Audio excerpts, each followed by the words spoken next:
Hi everybody, my name is Addison Hillman and I'm the 2024 Livestock Intern for Stearns, Benton, Morrison, and Sherburne counties. Today we will look at how to body condition score goats and then do a comparison of body condition scores. Body condition scoring is an optional tool used to assess the fat reserves on an animal's body.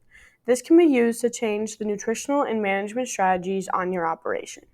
If a producer has a herd of goats with a body condition score of less than 2, they may want to look at what they are doing and increase the nutritional quantity and quality of the feed they are giving.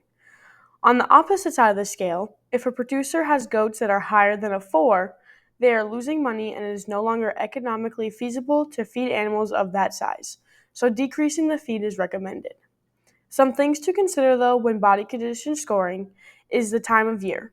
If the goat is pregnant, decreasing feed is not an option. Similarly, a higher body condition score is recommended prior to kidding, but when breeding, higher is not always better. This is all subjective to what a producer wants for their operation.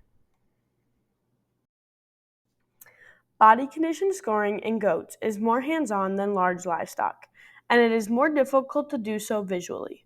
When body condition scoring a goat, there are certain areas you can look for initially. These include the spinous processes, or the short ribs, the top line, the ribs, the hip bones, and the brisket. The next step from here is to feel along the back.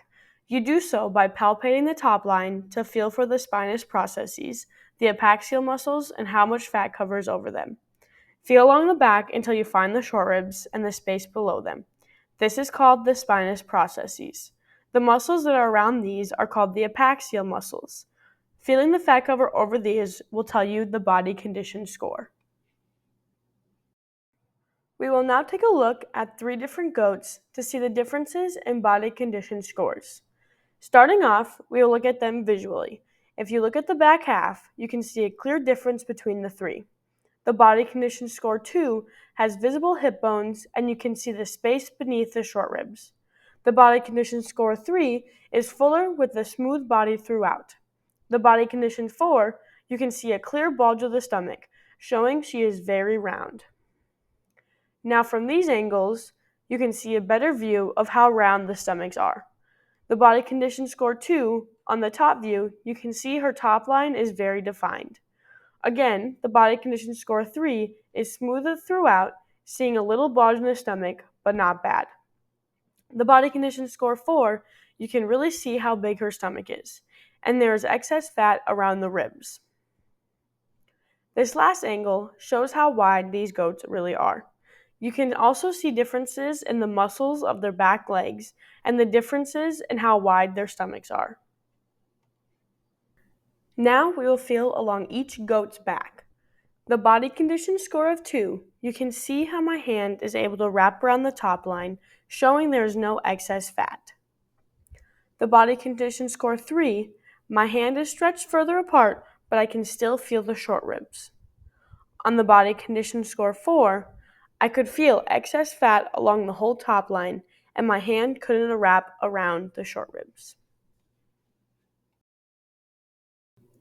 For a review of what we learned today, body condition scoring is a tool producers can use, not a requirement. Body condition scoring is subjective and is based on the producer's goals. Key areas to look for when visually body condition scoring include the top line, the short ribs, hip bones, the ribs, and the brisket. When you are body condition scoring hands-on, feel for excess fat along the epaxial muscles and the spinous processes. Times of the year to body condition score include breeding, pregnancy, and over the winter.